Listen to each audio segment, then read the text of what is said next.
നമസ്കാരം. ജന്മഭൂമിയിലേക്ക് സ്വാഗതം. വാർത്തകൾ ചുരുക്കത്തിൽ.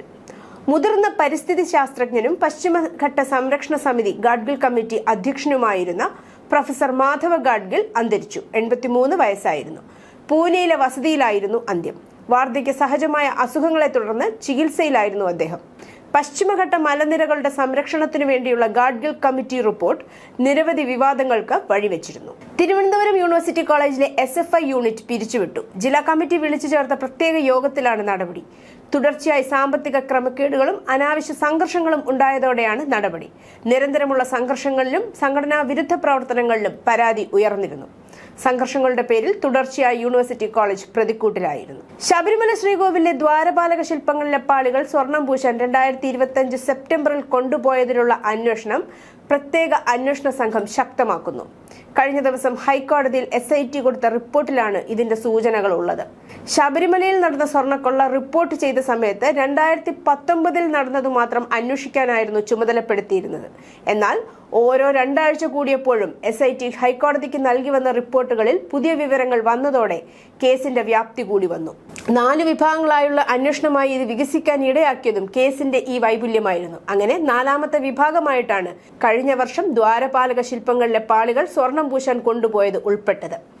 ശബരിമലയിൽ നിന്നും സ്വർണം പൊതിഞ്ഞ പാളികൾ കടത്തിയത് തന്ത്രി പറഞ്ഞതിനെ തുടർന്നാണെന്ന പത്മകുമാറിന്റെ മൊഴി CPM നിർദ്ദേശപ്രകാരം. പത്മകുമാറിന്റെ ജാമ്യ ഹർജിയെ എതിർത്ത് SIT ഹൈക്കോടതിയിൽ വ്യക്തമാക്കിയത് പാളികൾ സന്നിധാനത്തിന് പുറത്തേക്ക് കൊണ്ടുപോകാൻ ഒരു ഘട്ടത്തിലും തന്ത്രിയുടെ അഭിപ്രായം തേടിയതിന് തെളിവില്ലെന്നാണ്. മഹസറിൽ തന്ത്രി ഒപ്പിട്ടിരുന്നുമില്ല. കട്ടിളപ്പാളികൾക്ക് അറ്റകുറ്റപ്പണി നടത്തണമെന്ന് തന്ത്രി ആവശ്യപ്പെട്ടതിനും രേഖകളില്ല. പാളികൾ കൊണ്ടുപോകാനുള്ള അനുവാദം തന്ത്രിയിൽ നിന്ന് വാങ്ങിയതുമില്ല. സഹപ്രവർത്തകയായിരുന്ന വനിതാ ഉദ്യോഗസ്ഥയെ വിവാഹ വാഗ്ദാനം നൽകി പീഡിപ്പിച്ച കേസിൽ തിരുവനന്തപുരം വിമാനത്താവളത്തിലെ CISFലെ SIയെ മുംബൈയിൽ നിന്നെത്തിയ പ്രത്യേക അന്വേഷണ സംഘം അറസ്റ്റ് ചെയ്തു. വിമാനത്താവളത്തിലെ സുരക്ഷാ വിഭാഗത്തിലെ SIയും ഉത്തർപ്രദേശ് ബാഗ്പത് നഗ്ലിയ വില്ലേജ് സ്വദേശിയുമായ സുമിത് അമർപാൽ പൻവീറിനെയാണ് മുംബൈയിലെ നിർമ്മൽ നഗർ പോലീസ് സ്റ്റേഷനിൽ നിന്നെത്തിയ സർക്കിൾ ഇൻസ്പെക്ടർ ദീപക് ഖരാഡയും സംഘവും അറസ്റ്റ് ചെയ്തത്. മുംബൈ വിമാനത്താവളത്തിൽ സുരക്ഷാ വിഭാഗത്തിൽ ജോലി ചെയ്യുന്ന കാലയളവിലായിരുന്നു ഉദ്യോഗസ്ഥയ്ക്ക് വിവാഹ വാഗ്ദാനം നൽകുകയും ലൈംഗികമായി പീഡിപ്പിച്ചെന്നും പോലീസ് പറഞ്ഞത്. ജീവനക്കാർ വീടുകളിൽ നിന്നുള്ള മാലിന്യങ്ങൾ കൊണ്ടുവന്ന് സെക്രട്ടേറിയറ്റിലെ വേസ്റ്റ് ബിന്നിൽ ഉൾപ്പെടെ തള്ളുന്നത് വിലക്കി സർക്കുലർ പുറപ്പെടുവിച്ചു. പിടിക്കപ്പെട്ടാൽ അച്ചടക്ക ലംഘനമായി കണക്കാക്കി ജീവനക്കാർക്കെതിരെ നടപടി ഉണ്ടാകുമെന്നും മുന്നറിയിപ്പ്. ഹൗസ് കീപ്പിംഗ് വിഭാഗമാണ് സർക്കുലർ ഇറക്കിയത്. ഭക്ഷണാവശിഷ്ടം കണ്ടാൽ അത് ജീവനക്കാർ കൊണ്ടുവന്ന് കഴിച്ചതിന്റെ ബാക്കിയാണെന്ന് മനസ്സിലാക്കാം. എന്നാൽ പച്ചക്കറി അരിഞ്ഞതടക്കമുള്ള മാലിന്യം സെക്രട്ടേറിയറ്റിലെ വേസ്റ്റ് ബിന്നുകളിൽ കാണാറുണ്ട്. തുടർന്നാണ് അത് വിലക്കി സർക്കുലർ പുറപ്പെടുവിച്ചത്. തിരുവനന്തപുരം പാലോട് ഇടിഞ്ഞാർ റോഡിൽ സ്കൂട്ടർ യാത്രയ്ക്കിടെ മരക്കൊമ്പ് വീണ് യുവാവ് മരിച്ചു. ഇടിഞ്ഞാർ കല്യാണിക്കരിത്ത് ഹർഷകുമാർ എന്ന് വിളിക്കുന്ന ഷൈജു ആണ് മരിച്ചത്. 47 വയസ്സായിരുന്നു. ഇന്നലെ രാത്രി 10:30 ബ്രൈമൂർ പാലോട് റൂട്ടിലെ മുല്ലച്ചൽ വളവിലാണ് നാടിനെ നടുക്കിയ അപകടം നടന്നത്. സംസ്ഥാന ഫോറൻസിക് സയൻസ് ലാബിൽ പരിശോധനയ്ക്കെത്തുന്ന സാമ്പിളുകൾ വൻതോതിൽ കൂടിയിട്ടും സാങ്കേതിക ജീവനക്കാരുടെ എണ്ണം കൂട്ടാതെ സർക്കാർ. കഴിഞ്ഞ മന്ത്രിസഭാ യോഗത്തിൽ 12 തസ്തികകൾ കൂടി അനുവദിച്ചെങ്കിലും പരിശോധനകൾ പൂർത്തിയാക്കാൻ ഇത് അപര്യാപ്തമാണെന്നാണ് വിലയിരുത്തൽ. നിലവിൽ 16,000-ലധികം സാമ്പിളുകൾ പരിശോധിക്കാൻ 163 ടെക്നിക്കൽ ജീവനക്കാർ മാത്രമാണുള്ളത്. എൻഫോഴ്സ്മെന്റ് ഡയറക്ടറിനെ കൈക്കൂലി കേസിൽ കുരുക്കിയ കൊല്ലത്തെ കശുവണ്ടി വ്യാപാരി അനീഷ് ബാബുവിനെതിരെ ED. അനീഷ് ബാബുവിനും അമ്മ അനിത ബാബുവിനുമെതിരെ ED അന്വേഷണ സംഘം Ernakulam judicial first class magistrate കോടതിയിൽ കംപ്ലയിന്റ് സമർപ്പിച്ചു. വൻതുക പിഴയോ 1 മാസം വരെ തടവ് ശിക്ഷയോ ലഭിക്കാവുന്ന കുറ്റമാണിത്. 10ലേറെ തവണ ED സമൻസ് അയച്ചെങ്കിലും ഇരുവരും ഹാജരായില്ല. ഇതേ തുടർന്നാണ് അന്വേഷണ ഉദ്യോഗസ്ഥർ കോടതിയെ സമീപിച്ചത്. നിയമസഭാ തെരഞ്ഞെടുപ്പിൽ ഇടുക്കിയിലെ ഉടുമ്പൻചോല മണ്ഡലത്തിൽ CPMന്റെ മുതിർന്ന നേതാവ് MM മണി വീണ്ടും മത്സരിക്കുമെന്ന് റിപ്പോർട്ട്. ടേം വ്യവസ്ഥയിൽ മണിക്ക് ഇളവ് നൽകണമെന്ന് CPM ജില്ലാ നേതൃത്വം സംസ്ഥാന നേതൃത്വത്തോട് ആവശ്യപ്പെടാൻ ധാരണയായിട്ടുണ്ട്. ജയസാധ്യത കണക്കിലെടുത്താണ് തീരുമാനം. പഞ്ചായത്ത് തെരഞ്ഞെടുപ്പിൽ ഉടുമ്പൻചോല മണ്ഡലത്തിലെ പഞ്ചായത്തുകളിൽ വലിയ തിരിച്ചടിയാണ് LDFനുണ്ടായത്. അതാണ് CPMനെ MM മണിയെ തന്നെ മത്സരിക്കണമെന്ന നിലപാടിലേക്ക് എത്തിച്ചത്. സുപ്രധാന സിനഡ് നടക്കുന്നതിനിടെ സീറോ മലബാർ സഭ ആസ്ഥാനത്തെത്തി സഭാ നേതാക്കളുമായി നിർണായക കൂടിക്കാഴ്ച നടത്തി പ്രതിപക്ഷ നേതാവ് VD Satheesan. Major archbishop Mar Raphael Thattil അടക്കമുള്ളവരുമായുള്ള കൂടിക്കാഴ്ച 1 മണിക്കൂറിലേറെ നീണ്ടു. സഭ ആസ്ഥാനത്തെ അത്താഴ വിരുന്നിലും സതീശൻ പങ്കെടുത്തു. സഭാ വിഷയങ്ങളിൽ നിർണായക തീരുമാനങ്ങൾ എടുക്കുന്ന സിനഡ് നടക്കുന്നതിനിടെ രാഷ്ട്രീയ നേതാക്കളെ സഭാ നേതൃത്വം കാണുന്നത് അപൂർവമാണ്. സിറ്റിംഗ് ജഡ്ജി GR സ്വാമിനാഥനെ അവഹേളിച്ചുകൊണ്ട് എഴുതിയ പുസ്തകം പിടിച്ചെടുക്കാൻ മദ്രാസ് ഹൈക്കോടതി ഉത്തരവിട്ടു. തിരുപ്രം കുന്ത്രം കുന്നിൽ കാർത്തിക ദീപം തെളിയിക്കാൻ ഹൈക്കോടതി ജഡ്ജി GR സ്വാമിനാഥൻ ഉത്തരവിട്ടിരുന്നു.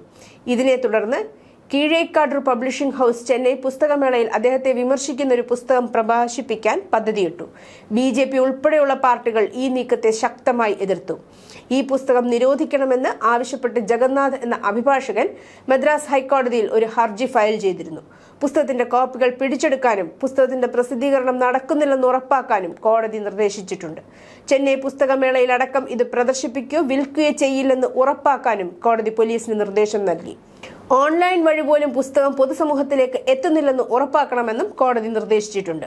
പ്രസാധകനെതിരെ കോടതി സ്വമേധയാ കോടതിയലക്ഷ്യ നടപടികളും ആരംഭിച്ചു. രാഷ്ട്രീയത്തിലേക്ക് കടന്ന സൂപ്പർ താരം വിജയുടെ അവസാന ചിത്രമെന്ന പേരിലെത്തുന്ന ജനനായകൻ റിലീസ് വെള്ളിയാഴ്ച ഇല്ല. നിർമ്മാതാക്കളായ KVN പ്രൊഡക്ഷൻസ് ഈ വിവരം സ്ഥിരീകരിച്ചു. പുതിയ തീയതി പിന്നീട് അറിയിക്കും. സിനിമയിൽ സൈന്യവുമായി ബന്ധപ്പെട്ട അടയാളങ്ങൾ ഉള്ളതിനാൽ പ്രതിരോധ രംഗത്തെ വിദഗ്ധർ അടങ്ങിയ സമിതി പരിശോധിക്കാതെ ചിത്രത്തിന് അനുമതി നൽകാനാവില്ലെന്നാണ് വാദം. തരിശായി കിടക്കുന്ന വനഭൂമിയെ സ്വാഭാവിക പുനരുദ്ധാരണത്തിന് അനുവദിക്കാതെയും പകരം വനവത്കരണം ആവശ്യപ്പെടാതെയും സ്വകാര്യ തോട്ടങ്ങളാക്കാനായി വിട്ടുനൽകാൻ അനുമതി നൽകി കേന്ദ്ര സർക്കാർ. ശോഷിച്ച വനങ്ങൾ സർക്കാർ സ്വകാര്യ സ്ഥാപനങ്ങൾക്ക് വാണിജ്യ വിളത്തോട്ടങ്ങൾക്കായി വിട്ടുനൽകാം. 2023 വനസംരക്ഷണ ഭേദഗതി നിയമം വീണ്ടും ഭേദഗതി ചെയ്യാനുള്ള വിജ്ഞാപനം ഈ മാസം 2 കേന്ദ്ര വനം പരിസ്ഥിതി മന്ത്രാലയം പുറത്തിറക്കി. വേദാന്ത ഗ്രൂപ്പ് ചെയർമാൻ അനിൽ അഗർവാളിന്റെ മകൻ അഗ്നിവേശ് ബുധനാഴ്ച ന്യൂയോർക്കിലെ ഒരു ആശുപത്രിയിൽ ഹൃദയാഘാതത്തെ തുടർന്ന് മരിച്ചു. 49 വയസ്സായിരുന്നു. അമേരിക്കയിൽ സ്കീയിങ് അപകടത്തെ തുടർന്ന് മൗണ്ട് സിനായ് ആശുപത്രിയിൽ ചികിത്സയിലായിരുന്നു. അദ്ദേഹം സുഖം പ്രാപിച്ചു വരികയായിരുന്നു. തുർക്കമാൻ ഗേറ്റിന് സമീപമുള്ള അടുത്തിടെ നടന്ന പൊളിച്ചുമാറ്റൽ നടപടിയെ ഡൽഹി ആറും ഫൈസ് ഇലാഹി ദർഗയുമായി ബന്ധിപ്പിക്കുന്ന വീഡിയോകളും സോഷ്യൽ മീഡിയ പോസ്റ്റുകളും പ്രചരിക്കുന്നത് ഡൽഹി പോലീസ് അന്വേഷിക്കുന്നു. ഒരു മതപരമായ ഘടനയ്ക്കെതിരെ നടപടി സ്വീകരിച്ചു എന്ന അവകാശവാദങ്ങൾക്കിടെയാണ് സംഭവം. ഡൽഹി മുനിസിപ്പൽ കോർപ്പറേഷൻ നടത്തിയ പ്രവർത്തനം പ്രദേശത്തെ അനധികൃത നിർമ്മാണങ്ങൾ നീക്കം ചെയ്യുന്നതിൽ മാത്രമായി പരിമിതിപ്പെടുത്തിയിട്ടുണ്ടെന്നും ഫൈസ് ഇലാഹി ദർഗയ്ക്കോ പള്ളിക്കോ കേടുപാടുകൾ സംഭവിച്ചിട്ടില്ലെന്നും ഉദ്യോഗസ്ഥർ വ്യക്തമാക്കി. കേന്ദ്ര പ്രതിരോധ മന്ത്രി രാജ്നാഥ് സിംഗിന്റെ അധ്യക്ഷതയിൽ ചേർന്ന പാർലമെന്ററി കാര്യ ക്യാബിനറ്റ് കമ്മിറ്റി 2026-27 സാമ്പത്തിക വർഷത്തെ ബജറ്റ് സമ്മേളന തീയതികൾക്ക് അംഗീകാരം നൽകിയെന്ന റിപ്പോർട്ട്.